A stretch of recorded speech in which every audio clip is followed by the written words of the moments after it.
My parents told me saving my sister's life was my duty, like the bruises she gave me were practice for heroism. The DNA test made their speech collapse in one click. I grew up in a house where Leah's mood set the weather. If she laughed, we had sun. If she snarled, we packed for a storm. Mom called it normal sibling rivalry. Dad called it toughening up. I called it learning how to listen for footsteps. We were adults by the time Leah's health took center stage, but the script didn't change much. She was still the star, I was still the support act, and our parents were still the directors who never cut her scenes. The message arrived on a Sunday afternoon, the family group text buzzing like a fire alarm. Leah's liver is failing, Mom wrote. The doctor says a living donor is best. You're a match anyway. We're moving forward. There was a screenshot attached, an email thread with a transplant coordinator where my name sat under prospective donor. No one had asked me if I wanted to be prospective anything. I stared at the phone long enough for the screen to dim. Leah chimed in with a thumbs-up emoji and then, "Guess you finally get to do something useful, huh?" Useful. As if covering for her shifts in high school wasn't useful. As if wiring her grocery money when she blew her paycheck wasn't useful. I typed, deleted, typed again. I settled on, "I need the details." Mom called instantly. Her voice was bright and brittle, like wrapping paper pulled too tight. "This is God's way of healing old wounds," she said. "You can be the hero." "Heroes usually volunteer," I said. She steamrolled on. "We already emailed Dr. Singh. He'll reach out." Dad took the phone then, a handoff I could hear in the scrape of the receiver. "Don't overthink," he said. "Be there at 9 tomorrow." "I have work," I said. "We'll handle it," he said. "Family first." My stomach clenched, the old reflex of saying yes before I felt the nod. Instead, I said, "I'll consider starting the evaluation." That earned me an exhale that sounded like a slammed door. After we hung up, I opened a new folder on my phone and titled it Leah Donor. I screenshotted the group text. I made a note with the time and the words they used: duty, hero, moving forward. It felt clinical to do it that way. Clinical was a relief. The next morning, the hospital smelled like hand soap, hope, and old coffee. I met Dr. Singh in a windowless room with brochures stacked like a tiny skyline. He looked me in the eye, not at my parents, not at Leah, who was conveniently absent. "I'm the living donor advocate," he said. "My role is to ensure you understand the process and that your decision is voluntary. You can withdraw at any time. You don't need to explain why." I nodded a little too fast. "Can I get that in writing?" I asked. He slid a packet across the table. The top page listed policies and rights, and underlined lines about voluntary consent. He pointed to a line that read, "Donor may decline at any stage without providing a reason." "I'll need a copy of that," I said. He smiled not unkindly. "You can keep it. Also, any scheduling will go through me." I thought about Mom CCing me without asking. I thought about Dad deciding my calendar. "Good to know no can be clinical, not personal," I said. On my way out, I typed another note. Advocate confirmed voluntariness. Policy states donor can withdraw at any time. I took a photo of the packet with the date visible. At home that night, the house hummed with activity. Mom had pulled out a casserole I didn't remember agreeing to eat. Dad had his company smile on, the one he wore to fundraisers and funerals. Leah sprawled on the couch like a cat who owned the sunbeam. "Look who showed," she said. "Hospital orientation," I said. "You mean pre-game?" she said. "Try not to choke." Mom made a warning sound. "Leah." "What?" Leah said, rolling her eyes at me. "Don't make this all dramatic. You drink smoothies and take a nap. They take care of the rest." I said nothing. Mom took me aside in the hallway. "We posted on the church page for prayers," she whispered. "People are so proud of you." "I haven't agreed to anything," I said. She patted my arm like I was being silly. "Details. God will provide." When I got to my apartment, I opened my notes and wrote down the hallway exchange word for word. It felt petty to record your mother. It felt necessary. The next day, an email from Dr. Singh arrived with a schedule for preliminary labs. I confirmed I would attend the education session but not commit to surgery. I wrote the sentence carefully. I read it twice. I kept it short. Mom replied 5 minutes later, replying, all so the thread showed a chain of helpfulness. "We'll drive you and make sure you sign everything," she wrote. I replied separately to Dr. Singh. "I'll come alone," I wrote. "Please keep all communication about timing with me." He answered with a single line, "Understood." I took a photo of that too. At work, I emailed HR. I'd put it off because I didn't want my workplace folded into our family drama. But I also knew how quickly my parents could pick up a phone and create a scene. I wrote to Mr. Keene, the generalist who handled benefits. I asked for information on leave if I chose to donate and emphasized that I hadn't consented to any procedure. He replied that afternoon, formal and kind. He outlined what was available and wrote, "Your participation as a living donor would be entirely voluntary. If third parties contact us, we will document and redirect them appropriately." I read the last sentence 3 times. I saved the email and printed it at home. 2 days later, Mom called again and put me on speaker. Dad cleared his throat, the sound he used when he was about to declare something official. "You need to stop with the delays," he said. "Leah's numbers are bad. We can't afford your moods." "I'm attending evaluations, not agreeing to surgery," I said. "We helped with your rent last year," he said. "We'll stop. We'll expect you to move out of the apartment we co-signed." "I pay the rent," I said. "The lease is mine." "Don't test us," he said. "Send that in writing," I said. "Email, please." Silence stretched long enough to hear Mom's bracelet clink. "What is this, a courtroom?" Dad said. "It's easier to track details when they're written down," I said. I didn't mention that I had saved the voicemail where he had, in a kinder season, congratulated me on making rent on my own.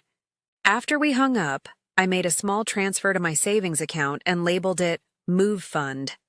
I called my friend Mara. She worked in logistics, which meant her patience was measured in spreadsheets.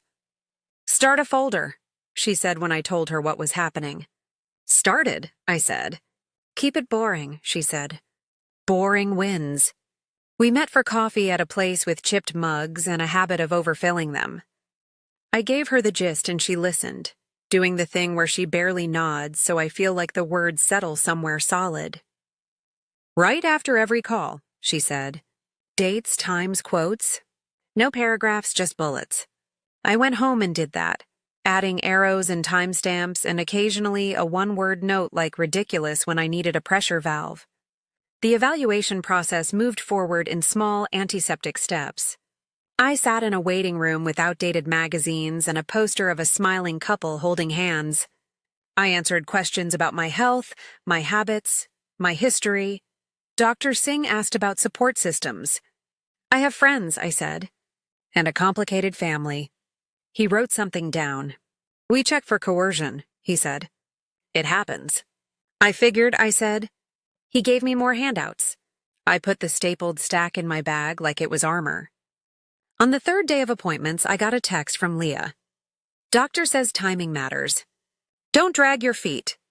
Then another. "I told everyone you're doing this. Don't make me a liar. Please direct medical scheduling questions to Dr. Singh," I replied.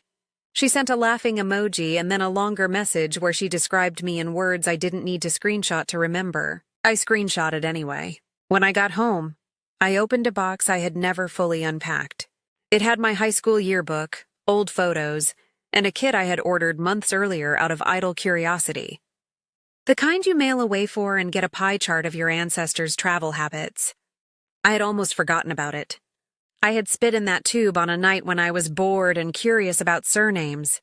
I usually ignored the emails that followed, but a new one sat unread in my inbox.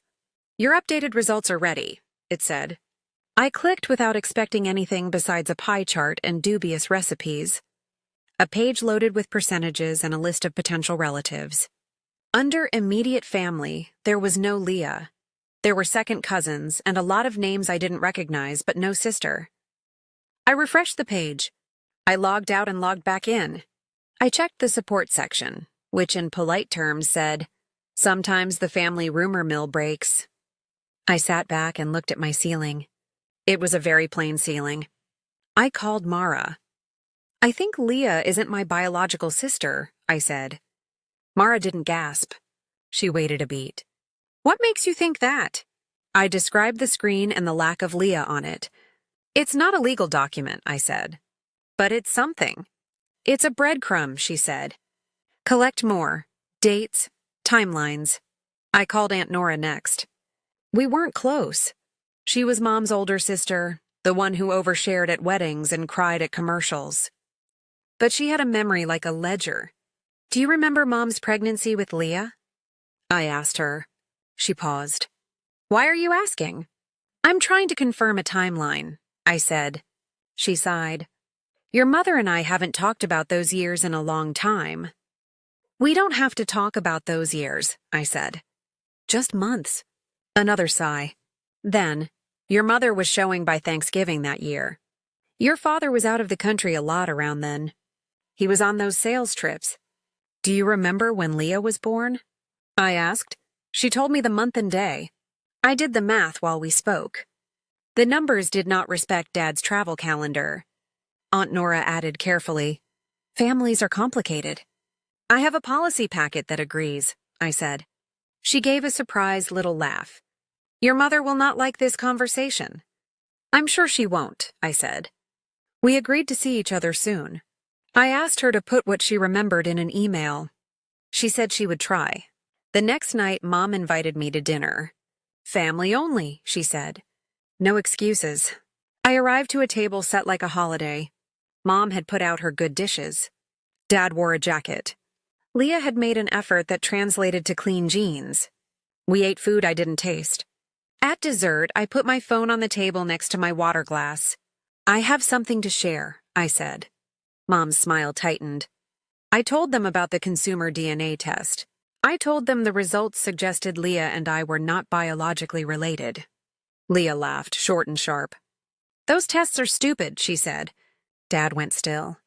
Mom folded her napkin with too much concentration. "I also spoke to Aunt Nora," I said. "She remembered dates that don't align with your travel schedule that year." Dad's face changed in a way I had seen only twice. At his father's funeral, and the day the company let someone go in a way he didn't agree with. "What are you implying?" he said. "That the story we have been told may not be accurate," I said. Mom's voice came out in a whisper. "Family isn't just DNA." "I'm aware," I said. "But relatedness does affect certain evaluations. The hospital notes that." I brought a summary. I slid the top page from Dr. Singh's packet across the table. It had a paragraph about compatibility considerations and another about the donor's right to withdraw. Dad pushed his chair back. "This is nonsense," he said. "I'll call the hospital and approve it myself." "You can't," I said. "They don't accept proxies for this. The consent has to be mine." Leah leaned forward. "If you don't do this, I'll sue you." "For what?" I asked. "Emotional damage," she said. I looked at her. I remembered a hallway and a shove and a bracelet clinking like a metronome. I remembered 100 small cuts, none of which had a line in law. "Aunt Nora remembers," I said quietly. "And my report is date-stamped. If you want clarity, run your own test." "You will not embarrass this family," Dad said. "That ship launched years ago," I said. "And it didn't need a DNA test." Aunt Nora came in late, cheeks pink from the cold. She took in the scene, the paper in front of Mom, the way Dad's shoulders had turned into a wall. She set her purse down. "I told you to tell them," she said to Mom. Mom's eyes flashed. "Not here." "When then?" Aunt Nora said. "When she's under anesthesia?" Something fragile snapped without a sound. I gathered my papers. "I won't donate my liver to fix a lie," I said. No one spoke. I put my phone in my pocket and walked to the door. Outside, the air was honest. On the way home, I called Dr. Singh from a bench near the bus stop. I told him in calm sentences what had happened. He listened without interrupting. He asked 2 precise questions. He said he would note the coercion concerns and the non-relatedness issue in my file and halt any further scheduling. He asked if I wanted to withdraw from consideration. Yes, I said. He said he would send a confirmation email. I asked him to include the policy language about voluntary consent. He said, of course. I hung up and watched a bus huff past. At home, I found 2 new messages. One was from Mom, a group text accusing me of faking results and attempting to sabotage your sister's care. I replied once, my report is date-stamped. Please pursue your own testing if you want clarification. Then I muted the thread. The second message was a voice recording from Leah. In it, she said she would come over and make me see reason. Her tone had the same edge that used to slice through our hallway. I saved the file and forwarded it to an attorney whose name Mara had given me. The next day, I sat in Attorney Chen's office, which smelled faintly of lemon and had 2 plants that looked like survivors. I laid out the texts, the social post where Leah had thanked everyone for supporting my brave sibling, and the voicemail. I'm not interested in suing anyone, I said. I'm interested in a quiet life. She nodded. Then we focus on boundaries and paper. She explained in calm brushstrokes what harassment could look like, what my options were if they contacted my workplace or my landlord, and what a notice letter could do. She drafted a short letter while I watched. It said, in the politest legal way imaginable, that my medical decisions were mine, that contacting my employer or landlord would be considered interference, and that further threats would be documented. She printed it with the date. I'll let the paperwork talk, I said. Good plan, she said. On the way home, I stopped by my office and told Mr. Keene about the letter. He thanked me for the heads up. He assured me that any incoming calls would be documented and redirected. He said he had already flagged my file after I'd emailed earlier. He sounded like a man who believed in forms the way some people believe in luck. That evening, there was a quiet I didn't trust. It broke around 9 with a flood of messages. Mom had posted a vague status asking for prayers because some people value pride over life. Leah posted a photo of her hospital bracelet and the caption, "My sibling finally stepping up." I replied with a single sentence to Leah, "Please correct that." She didn't. Pastor Daniels texted me, "We're praying for unity," with a winking emoji I decided not to analyze. I responded, "Thank you for the prayers. Medical decisions are private." Then I screenshotted the messages and filed them under smear. Sleep didn't argue with me that night. The next morning, Dr. Singh's email arrived. It said my file was closed at my request. It included the policy language about voluntariness and a line about halting scheduling due to coercion concerns. I saved it to 3 places. I printed it and slid it into my folder. Around lunch, Mr. Keene called to let me know that someone had phoned the office asking about my schedule. They didn't identify as family, he said, but they mentioned a transplant and said you were unreliable. Did you document it? I asked. We did, he said. We also reminded the caller that we do not discuss employee matters with third parties. I thanked him. I added his call to my notes with the time and the phrase, outside interference attempt. That afternoon, I visited Aunt Nora. She made tea weak enough to taste like hot water. She sat on the edge of her sofa like it was a witness stand. I sent you an email, she said. It has what I remember. The dates. The hospital where Leah was born. The name on the bracelet your mother hid in a drawer. Thank you, I said. She looked at me as if I had asked for permission to breathe. Your mother and I were different girls, she said. She liked applause. I liked small rooms. I like quiet rooms, I said. She smiled for the first time. You got that from your grandmother. We talked about weather until it felt less like breaking and more like mending something that had been too tight. The weekend arrived with texts I didn't answer and a list I did. I boxed up books and labeled them by genre because that's who I am. I cleaned out a drawer that had become a shrine to miscellaneous cords. I called my landlord, Mrs. Ellis, and asked about my lease. I'm not breaking it, I said. But I may need to move at the renewal. She told me to keep her posted. She offered to email me a copy of my current agreement. I said yes. I added her email to my folder. On Sunday, Mom called with a tone I recognized from the old days when Leah and I were supposed to go to the same party and pretend we liked each other. "We're having dinner again?" she said. "No drama." "I can't," I said. "My file is closed." "Just show up," she said. "We'll fix this." I wanted to tell her this wasn't a sweater with a loose thread she could tuck in. I didn't. I said goodbye. On Monday, Attorney Chen sent the notice letter to my parents. She copied me and used words like respectfully and cease. On Tuesday, HR forwarded me a log of a call where someone had asked if I could be disciplined for abandoning a family duty. "Not a workplace thing," Mr. Keene had written in the log, and I nearly laughed at the understatement. On Wednesday, I went back to the hospital to meet Dr. Singh one last time. He greeted me with the same calm he had used the first day. We sat in the same small room. "I want to confirm closure on record," I said. "The file is closed," he said. "We've documented your voluntary withdrawal and your concerns. No further contact will be made to schedule you. Please send me the closure confirmation for my records," I said. "I already did," he said. "Good," I said. "Thank you," he nodded. "Take care of yourself." "I plan to," I said. "Goodbyes in hospitals are quiet." I let that quiet follow me home. Another day, another ripple. Leah edited her post so that it read, "My sibling considered donating." The comments shifted from applause to a more awkward silence. Pastor Daniel sent me a message about forgiveness. I didn't reply.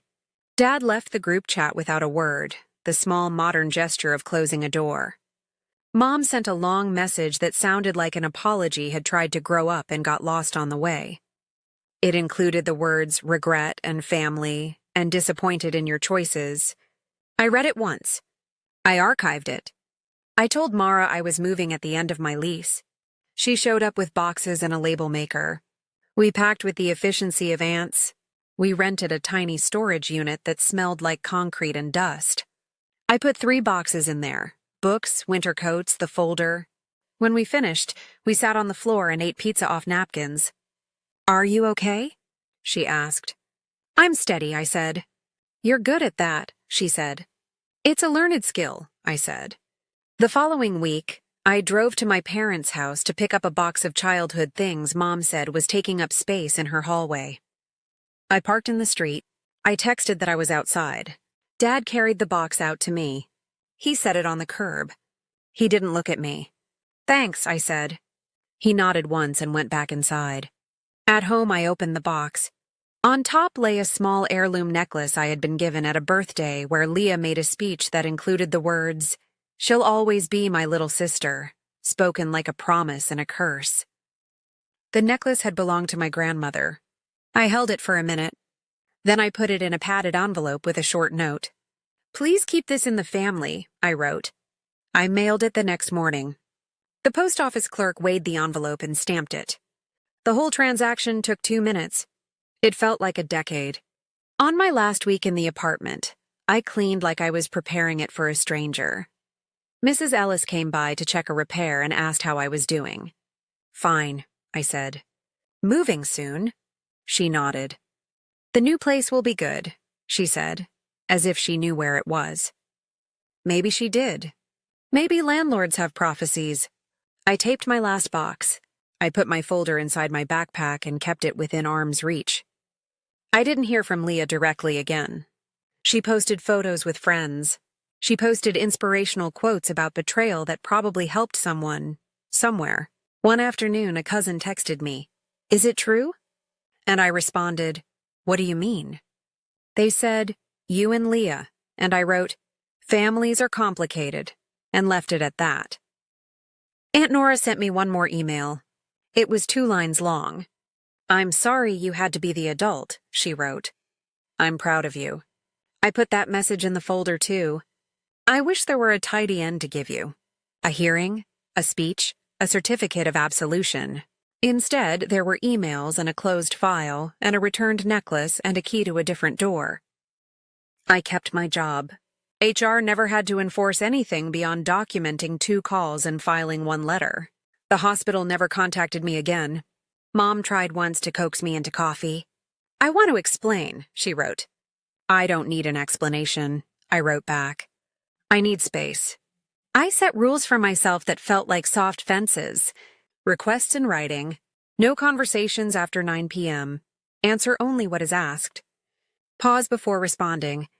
Remember the policy line about voluntary consent when the old reflex to please starts humming. I deleted Leah's number. If she needed to reach me, she could go through a lawyer. Or a priest. Or a time machine. I stood in my new kitchen on a Saturday morning and made coffee the way I like it, strong and stubborn. I waited for the urge to call someone and narrate the newness. It didn't come. Instead, I opened the folder and looked at the spine of paper that had become my small archive. There was the email from Dr. Singh, the policy page with the underlined paragraph, the HR thread in the call log, the notice letter from Attorney Chen, screenshots of texts with dates tucked into the top right corner like quiet witnesses, Aunt Nora's short email, the DNA report. I didn't need to read them. Knowing they existed was enough. I took a pen and wrote the date on a sticky note and put it at the end of the stack. Final. I slid the folder back into its place. Later, I walked to a park near my new place. I watched a group of kids ride bicycles in a wavering line.